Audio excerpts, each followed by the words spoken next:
آتا تھا۔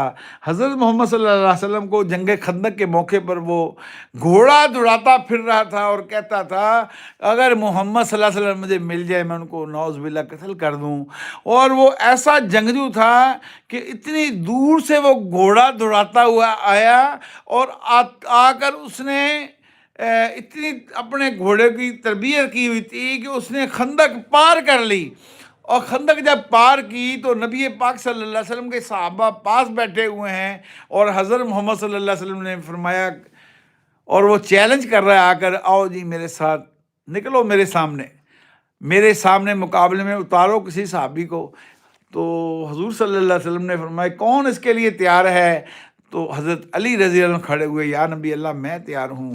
اب سارے صحابی بیٹھے ہوئے ہیں، علی رضی اللہ عنہ کھڑے ہو گئے۔ حضرت علی رضی اللہ عنہ کو حضور نے یہ کہہ کر فرمایا کہ علی بیٹھ جاؤ، یہ امر ہے۔ پھر بیٹھ گئے۔ حضور نے فرمایا کون ہے جو اس کا مقابلہ کرے؟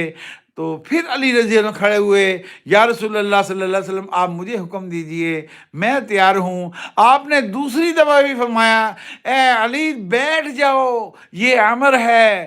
آپ صلی اللہ علیہ وسلم تیسری دفعہ جب فرمایا